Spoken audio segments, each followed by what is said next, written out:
Bueno, hola Iria. Somos un grupo de adolescentes que buscamos informar, comunicar y divulgar sobre diferentes conocimientos en materia de salud mental. Acordamos que queríamos hablar sobre ansiedad, depresión y bipolaridad. Y para eso recurrimos a ti. Si te parece bien, te haremos algunas preguntas. Muy ben. Que serían, la primera, ¿podrías explicarnos las diferencias entre trastorno mental y enfermedad mental? Ben, realmente non hai ninguna diferencia en sí mesmo. É unha maneira de referirnos aos trastornos mentais na que queremos expresar que un trastorno pode ser algo un pouco máis amplo que unha enfermidade. Por exemplo, unha enfermidade sería, imagínate, a tuberculose ou a COVID é unha enfermidade, non? Pero un trastorno implica non só unha alteración, digamos, biolóxica, non? Sino que poden estar implicados moito máis factores. Nas enfermidades mentais ou nos trastornos mentais, como é máis correcto chamarlles, hai outro tipo de variables que teñen que ver con cuestións de tipo psíquico ou social, que digamos que a palabra enfermidade nos parece que reflicte menos, non? Que a palabra enfermidade é como se fose algo máis puramente médico e a palabra trastorno dá a idea de que é algo un pouco máis amplo. Pero realmente son formas de falar, son intercambiables. Vale. La siguiente sería, ¿cómo aparece la ansiedad, la depresión y la bipolaridad? Vale, esa é complicada. Cando falamos de ansiedade, ás veces non temos por que falar dunha enfermidade. A ansiedade é un mecanismo fisiolóxico normal.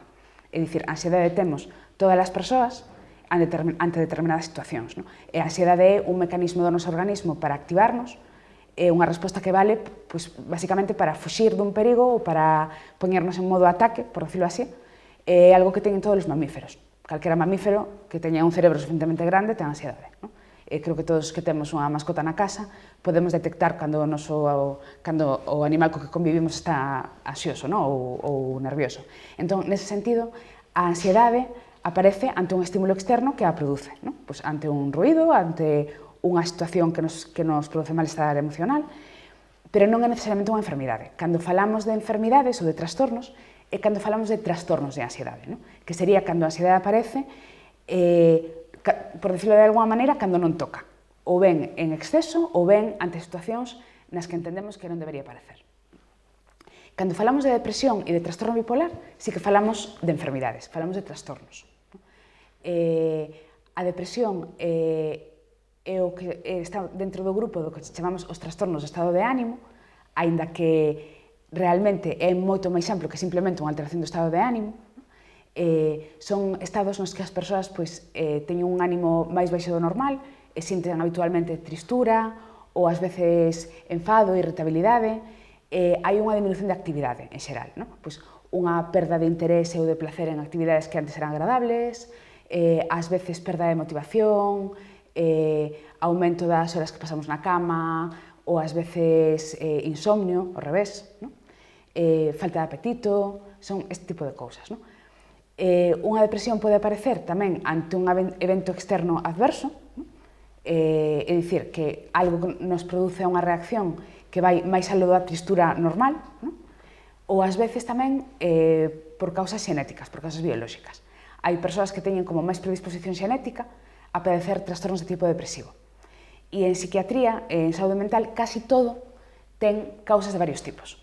É dicir, casi todo ten unha causa ambiental, unha causa ou unha variable psicolóxica que está afectando, cousas que teñen que ver coa crianza, co ensino, coa maneira de ser, e, ademais, unha predisposición biolóxica. Vale? Entón, a depresión é diferente da tristeza normal, da tristura normal que podemos sentir calquera, e nese sentido sí que estamos falando dun diagnóstico, non dun trastorno mental. E despois, por último, está o trastorno bipolar, non? Que era outro que me preguntabas. Sí. O trastorno bipolar tamén é un trastorno, tamén é algo que é unha enfermidade, non como a ansiedade, que pode ser unha reacción normal. E o trastorno bipolar consiste nunha alteración de estado de ánimo no que existen fases de depresión, non? Igual que nos trastornos depresivos, pero que despois se intercalan con outras fases nas que o ánimo está como máis elevado do normal. Poderíamos dicir, como se pode estar máis alegre do normal? Pois podes estar máis alegre do normal. Podes estar máis eufórico ou máis activo do normal. E o trastorno bipolar consiste niso, en fases de depresión alternadas con fases de o que nos chamamos manía, que sería este estado de ánimo máis elevado do normal. Vale. La tercera pregunta sería, síntomas en los que deberíamos de fijarnos para saber si alguien sufre de las enfermedades mencionadas anteriormente. Vale. De ansiedade, depresión ou trastorno bipolar, sí. ¿no? Vale. Os síntomas do estado de ánimo ás veces poden confundirse facilmente con estados de ánimo normais. É dicir, todos hai momentos nos que estamos ansiosos ou tristes ou alegres, ¿no? E non por iso nin estamos deprimidos, nin temos un trastorno de ansiedade, nin temos trastorno bipolar, ¿no? Entón, no que debemos fixarnos é se hai unha alteración que sexa dunha duración prolongada no tempo.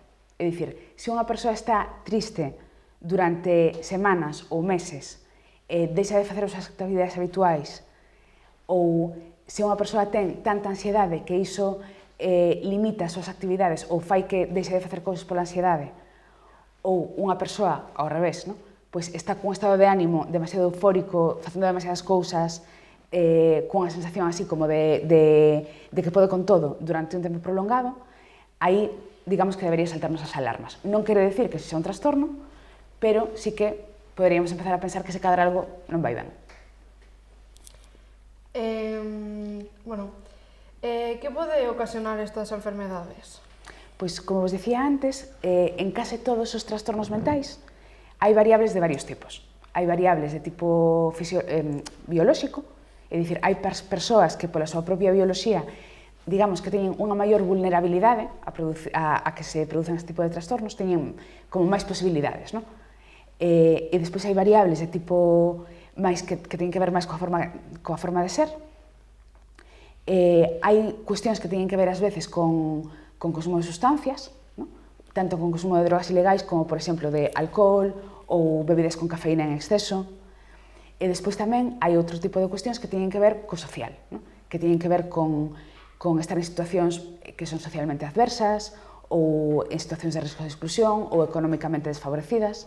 Entón, digamos que o cóctel de todo iso é o que pode producir calquera destes trastornos dos que estamos a falar. ¿Qué impacto opinas tú que tienen problemas sociales graves como violencia, pobreza, desamparo a edades muy tempranas en la salud mental futura del niño, adolescente o adulto? Pois mira, a día de hoxe o que nos demostra a investigación é que posiblemente sexan os factores evitables que máis peso teñen na futura saúde mental das persoas. É dicir, cando dicimos evitables, enténdese que hai cuestións que teñen que ver con o que decíamos antes, ¿no? Coa xenética ou coa bioloxía de cada un que non son evitables, ¿no? Que é algo que heredamos. Pero daqueles factores que podemos evitar, que podemos facer cambios sociais para que deixen de acontecer, eses son os que en maior medida condicionan e determinan a saúde mental futura das persoas que os padecen. E ademais, o que sabemos é que teñen moito máis peso que os factores de tipo xenético. É dicir, moitas veces cando se fala de enfermidade mental, faise moito fincapé no tema de heredabilidade, de herdanza, de xenética, e sí que é verdade que ten un peso importante, pero os factores psicosociais de vulnerabilidade son infinitamente máis importantes, teñen moito máis peso que os factores xenéticos. Hai máis tendencias biológicas a sufrir ansiedade ou depresión? Sí, é dicir, as persoas temos todos, ¿no? Todas as persoas temos certa tendencia biolóxica a padecer un tipo de enfermidades ou outras. As enfermidades mentais ou os trastornos mentais tamén, ¿no? Pero como calquera outra enfermidade. Hai xente que ten máis tendencia a padecer diabetes ou a padecer alerxias ou a padecer algún tipo de trastorno do estado de ánimo. O que creo que é importante saber que ter a tendencia non significa que vayas a desenvolver o trastorno. Digamos que é como que tes máis boletos, por decirlo de alguma maneira, non? Tes que ter como máis cuidado, cuidar a túa saúde máis se cadra nesa área para que outra persoa que non teña esa tendencia, pero que teña esa predisposición non quere dicir que vayas a desenvolver a enfermidade. Vale. ¿Tienen cura estas enfermedades? As enfermedades mentais teñen tratamento, pero como en todos os tipos de enfermidades, hai enfermidades agudas e crónicas, como en calquera outra especialidade médica. Moitas veces os episodios de saúde mental, de depresión ou de ansiedade, son épocas na vida dunha persoa que se resolven por si mesmas. Ás veces incluso sin tratamento, ou con psicoterapia sin tratamento farmacolóxico. E hai outras persoas que, por desgraza, teñen enfermedades crónicas que non quere dicir que vayan a estar enfermas durante todo o tempo da súa vida, senón que posiblemente teñan que ter algún tipo de apoio para a súa saúde mental, para que ese trastorno non lles impida levar unha vida normal. A mí me gustaba moito comparar as enfermedades mentais coa diabetes, porque creo que o vemos moi claro, é dicir, unha persoa que padece a diabetes non é unha persoa que ten un trastorno crónico, pero non é unha persoa que estea enferma necesariamente, simplemente é unha persoa que precisa dun certo control ou dunhas certas normas dietéticas, de hábitos de vida saudable, para non sufrir as consecuencias dese trastorno que padece. Coas enfermedades mentais crónicas é un pouco o mesmo. O feito de que ti teñas unha enfermidade non quere dicir que vai sufrir de forma constante as consecuencias da enfermidade. Vale. Poden ser hereditarias todo isto? As enfermedades mentais teñen unha heredabilidade moi elevada, pero, como decíamos antes, o que se herda non é a enfermidade, senón a predisposición a padecela. Entón, se ti tes antecedentes na tua familia dun determinado trastorno mental, digamos que compras máis boletos, para padecelo, pero iso non quere dicir que necesariamente vayas padecer esa enfermidade. E, ademais, hai cousas que nós podemos facer para, digamos, contrarrestar esa heredabilidade, que teñen que ver moitas veces con vida saudable, con non consumir tóxicos, ter un adecuado horario de sono, unha boa dieta, facer exercicio, ter relacións sociais saudables, relacionarnos con outras persoas que sean significativas para nós, ese tipo de cousas. Si una persona tiene esta enfermedad y la hereda, tiene más como... Depende de lo que haga, puede que le afecte más fuerte o menos, en plan, non sei se me estou explicando bien. Sí, é dicir, calquera trastorno pode ser máis ou menos grave, pode ir mellor ou peor, vamos a decir. Como decía antes, o que se herda non é a enfermidade. Hai algunhas enfermidades que, se o teu pai ou a tua nai as padece, ti as vas a padecer. Eso é moi raro en medicina, pero hai algunhas enfermidades que funcionan así. En saúde mental non é así. En saúde mental o que se herda é a predisposición. O sea, os boletos, digamos, para padecer a enfermidade.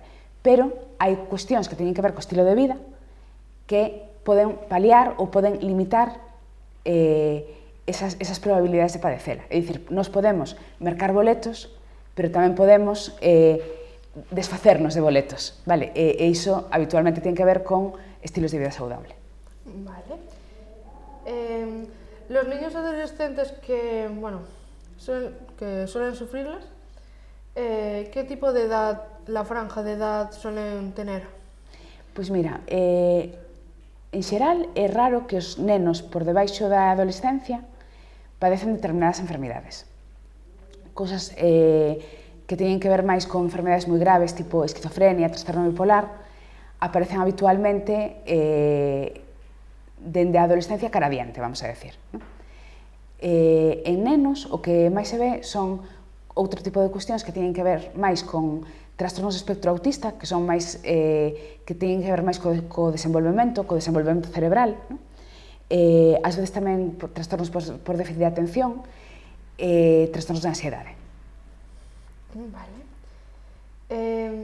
Aumentó el número de niños adolescentes que sufren estas enfermedades en los últimos tiempos, desde más o menos la cuarentena para aquí.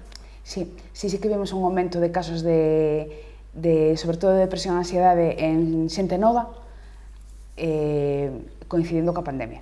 Digo coincidindo coa pandemia porque pensamos que posiblemente non sexa a pandemia a causante dos problemas de saúde mental, senón que máis ben son as consecuencias psicosociais do que pasou na pandemia o que están incrementando os problemas de saúde mental. É dicir, na pandemia pasaron moitas cousas que non tiñan que ver directamente co virus, que tiñan máis que ver con situacións de precariedade económica, situacións de violencia intrafamiliar ou de violencia de xénero, familias que estaban, ás veces, con problemas económicos que se incrementaron coa pandemia, que se exacerbaron, non? E iso, que evidentemente empeorou coa pandemia, pero que non rematou coa pandemia, non? Que non rematou cando caeu a prohibición, o sea, a obrigatoriedade das mascarillas, non? Senón que se persiste no tempo, non é algo que sexa exclusivo desa época, é o que máis está afectando os problemas de saúde mental da xuventude, da xente nova. El ambiente social en el que nace, creces, puede conducirte a padecerlas en mayor medida o de forma más grave?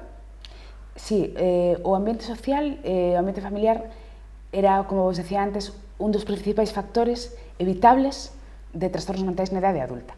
É dicir, nenos que sufren calquera tipo de violencia ou de abandono ou de discriminación en idades pediátricas, no? na primeira infancia, digamos que é máis probable que padezan problemas de saúde mental na idade adulta.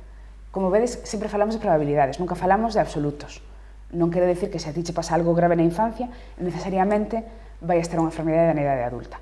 Pero sí que é moi importante evitar dentro do posible que se dean este tipo de situacións, porque sabemos que son as que máis condicionan os problemas de saúde mental despois na idade adulta. ¿Nos puedes explicar cómo funciona la medicación en niños adolescentes o quién puede recetar la medicación? Depende, o uso ou non de medicación depende sobre todo de que tipo de trastornos estamos a falar. En idades infantís e na adolescencia, o preferible sempre é a abordaxe psicoterapéutica. Isto non quere dicir que ás veces non sexa necesaria a medicación, pero sempre intentamos evitala ata o último momento, non sempre ten que ser a última liña, digamos. Cada medicación funciona dun xeito diferente. Entón, para cada trastorno hai un tipo de medicación determinada. Hai algúns deles que os pode recetar o pediatra, ou se temos máis de 16 anos, o noso médico de familia, e hai outras que tenes que recetar especificamente un psiquiatra. Pero iso depende de que tipo de trastorno ou que tipo de enfermidade.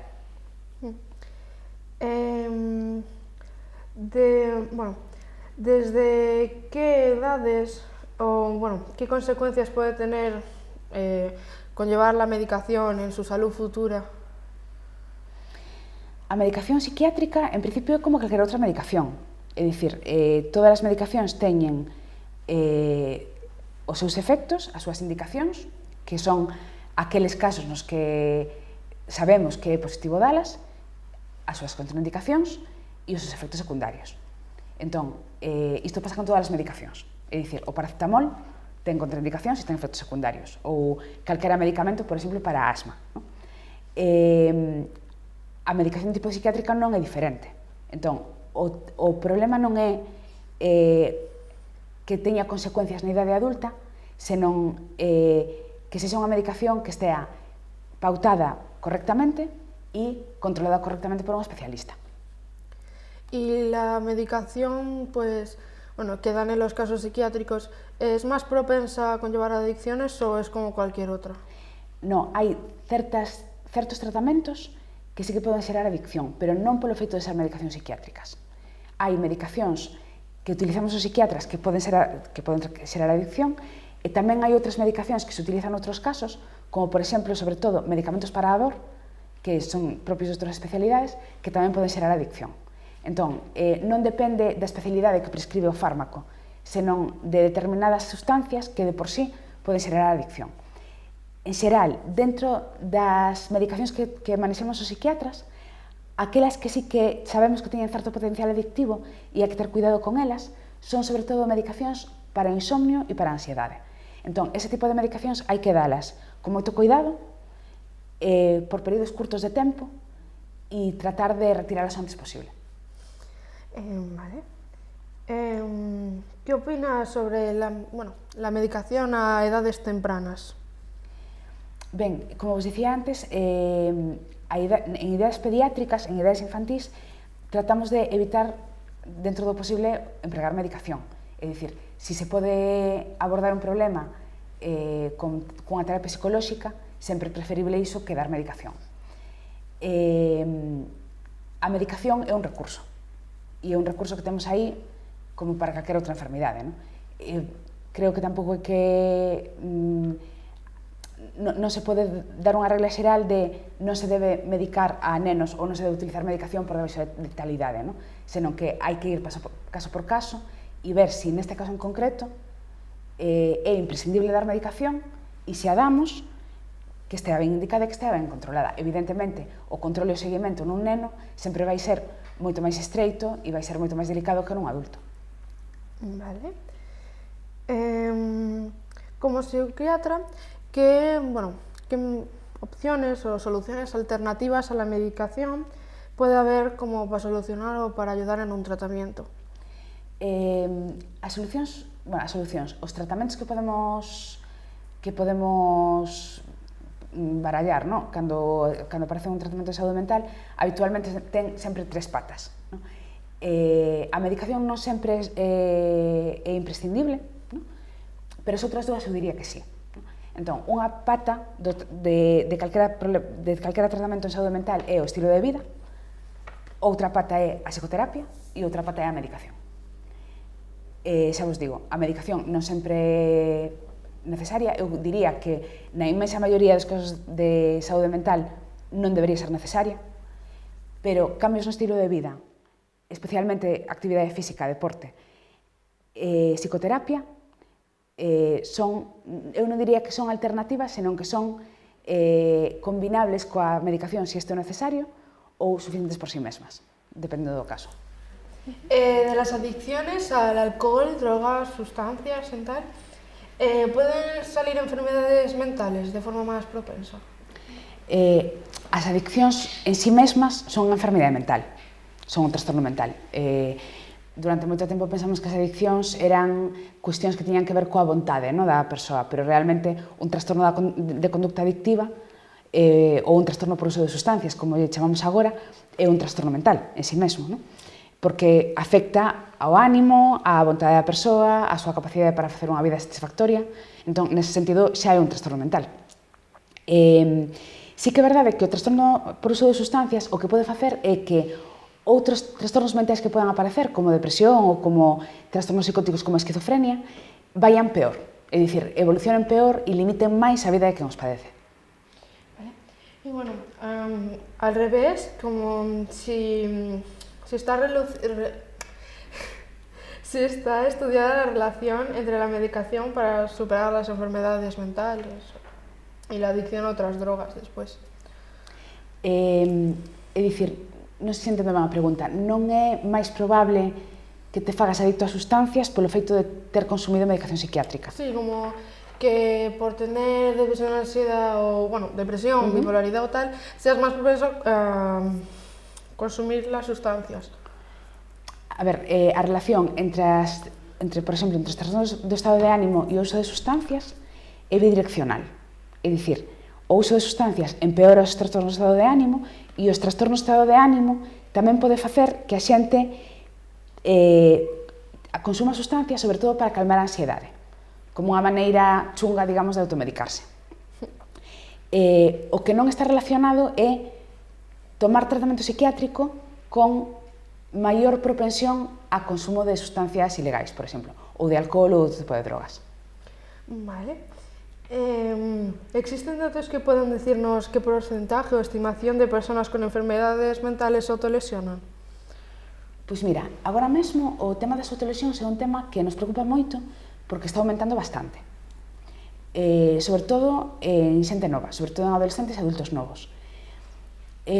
Agora mesmo non hai unha porcentaxe clara, porque xa che digo que está en aumento. Pero sí que estamos vendo, sobre todo, eu diría, dende a pandemia para aquí, máis acusado, pero dende 10 anos a esta parte, que é un problema que aumenta con bastante intensidade. As autolesións, de todas maneiras, preocupanos sobre todo como síntoma, porque moitas veces son un síntoma de malestar, non? Unha maneira de expresar o malestar.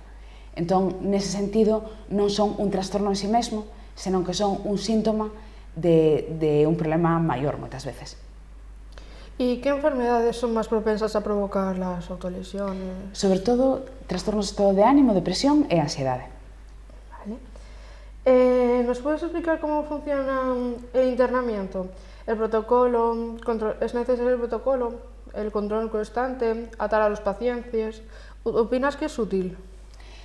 Ben, os internamentos psiquiátricos son un tema que agora mesmo estáse revisando e está cambiando moito moi rapidamente, porque ademais están saindo novas leis que regulan de outra maneira, digamos, o que é un internamento psiquiátrico, vale? Hai dous tipos de internamentos psiquiátricos, os voluntarios e os que chamamos urxentes ou non voluntarios, vale? É dicir, unha persoa pode solicitar ser ingresada e se o médico considera que ese ingreso é adecuado e é positivo para esa persoa, pois pode ingresar de forma voluntaria, non? E ese tipo de ingresos non terían ninguna diferencia con un ingreso para outra enfermidade, non? É dicir, ti estás ingresado por, eu que sei, porque, non sei, tes unha neumonía, non? E ti nun momento determinado podes solicitar a alta voluntaria e marchar do hospital, non? E con un ingreso psiquiátrico de tipo voluntario sería así tamén. Moitas veces os problemas veñen e cando se fala de ingreso psiquiátrico o que nos move, o que nos resona moitas veces é máis ben o tema dos ingresos involuntarios, non? En psiquiatría pasa unha cousa que non pasa en casi ninguna outra especialidade médica, que é que moitas veces temos que axudar as persoas incluso aínda que non queiran ser axudadas. E isto, para non ser moi duro, polo menos para min é moi duro, e para a persoa que sofre tamén pode ser moi difícil, non?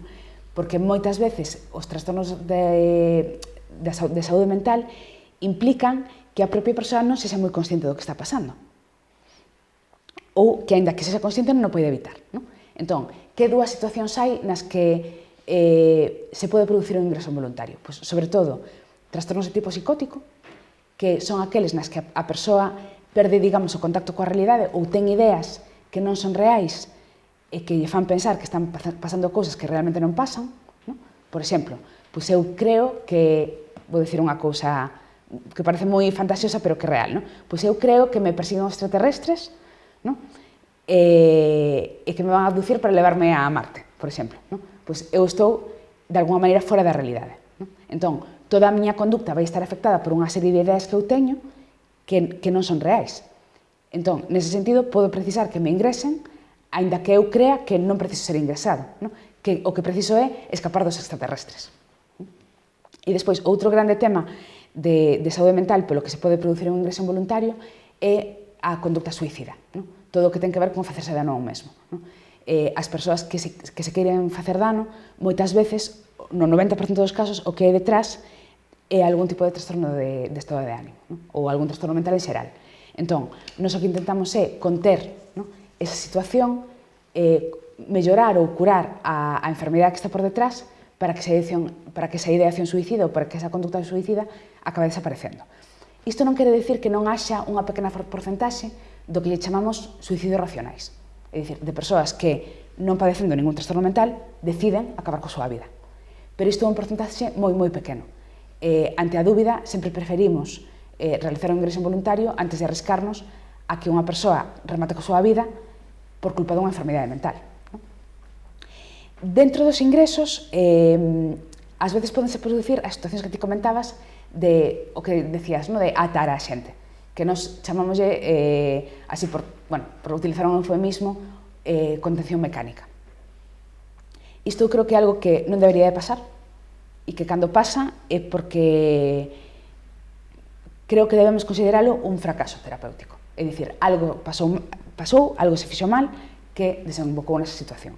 Sí que é verdade que ás veces son situacións que son inevitables, porque a persoa está nun estado mental tan alterado que se pode facer dano ou pode facer dano a outros, ou porque o risco de fuga e de posterior risco suicida ou risco para terceiros é moi elevado. Pero sí que é verdade que deberían ser as menos veces posibles e que toda a tendencia, tanto legislativa como dentro da área médica, vai cara a intentar que iso non pase ou que pase as menos veces posibles.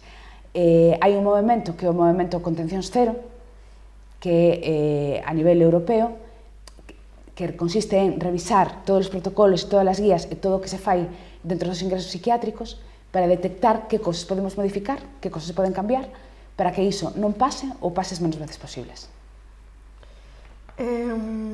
¿Qué opinas acerca del servicio de salud mental público?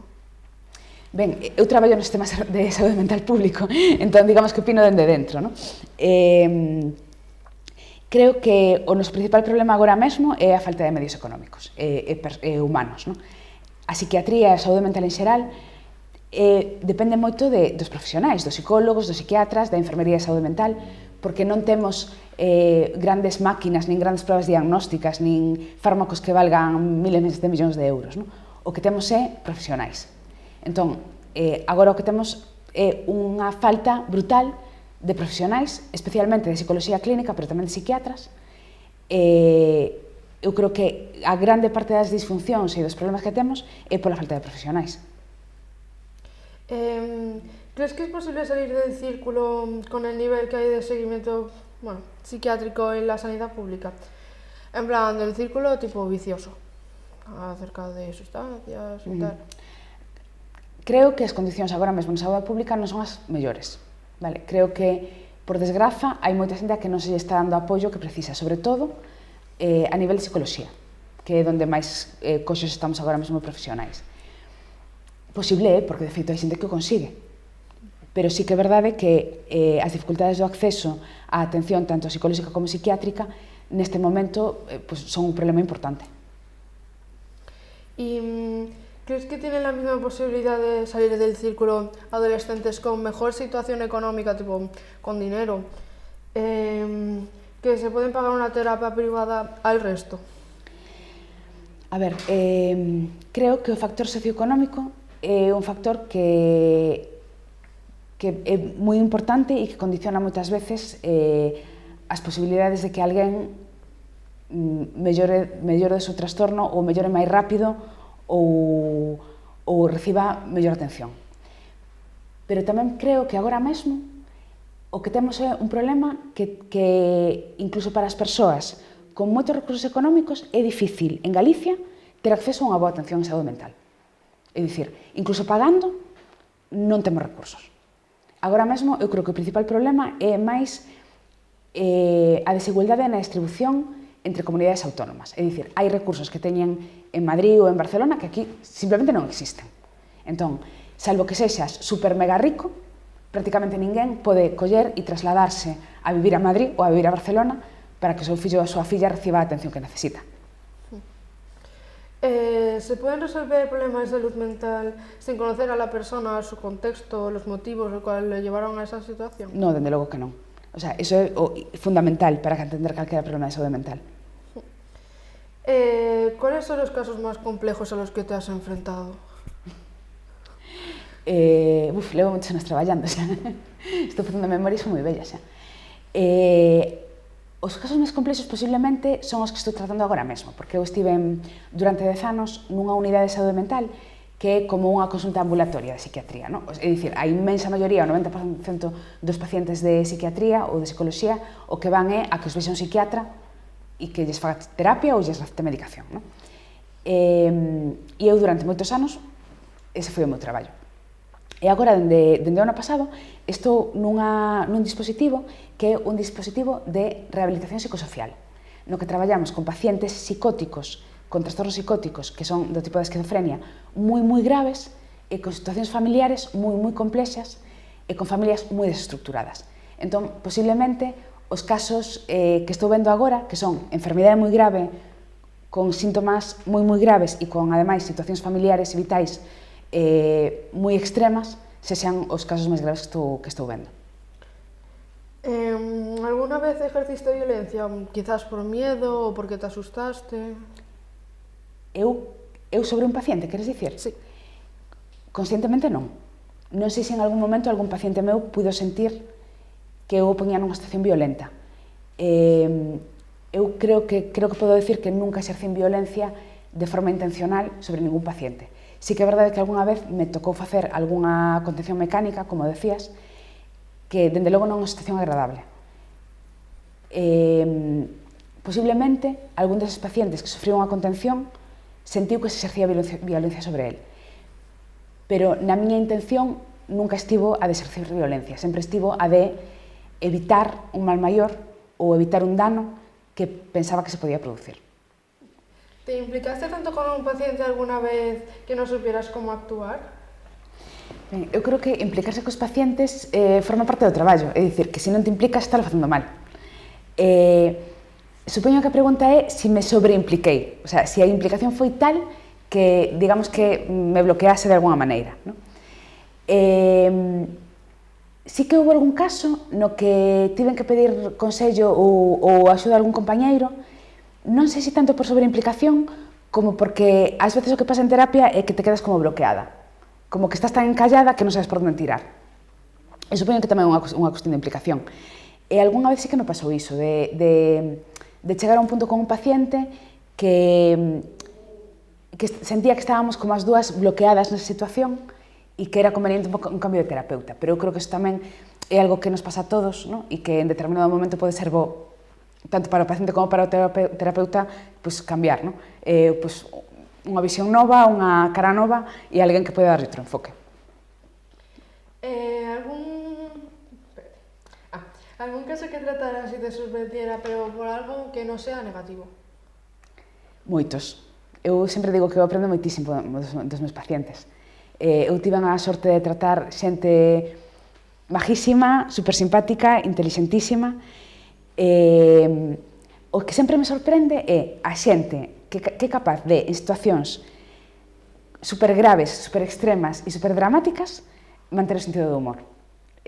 Por sorte, hai varias persoas ao longo da miña carreira que me encontrei que sempre me sorprendían para ben por ser capaces de manter o humor e de facer incluso coñas con situacións que a mí me parecían pues, de poñerse chungo na gorxa. Algún paciente se convirtió nunha amistade que conserves hasta hoy?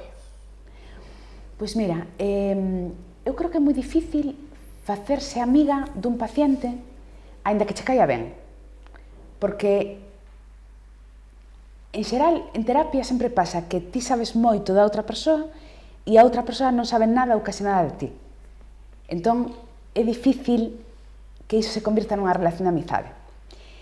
Sí que hai un par de persoas as que tratei e que despois, anos despois, me volvín a topar con elas e que sí que xurdiu unha relación de amizade. Pero eu creo que era porque eran momentos diferentes. Tipo, porque en ese momento estaba muy mal y tenía ese problema y estaba contigo y ahora pues ya se siente mejor, ya no es todo sobre que está mal. Claro, porque moitas veces o problema que hai en terapia é que só falas das cousas malas, só falas das cousas negativas. E porque ademais, cando ti és amigo de alguén, eu falo de min, pero ti tamén falas de ti mesma, non? E na consulta non pasa iso. É dicir, na consulta só fala de si mesmo o paciente. O terapeuta en xeral non falamos de nós mesmos, non? O sea, podes facer un comentario, pero non lle contas os problemas. Sería moi chungo, non? Que ti fueras un psiquiatra e o psiquiatra che contaras os problemas. Entón, eu polo menos, igual hai outras persoas que funcionan diferente, pero eu polo menos necesito como que haxa un período de ruptura con esa persoa, o sea, non de ruptura de levarnos mal, pero sí de como de deixar de vernos, non? Ou de acaba a terapia, pasa un tempo, e se despois nos volvemos a encontrar, sí que podo ser capaz de enganchar outro tipo de relación, pero pareceme difícil transicionar de unha relación terapéutica a unha de amizade sin que haxa un período aí de desconexión.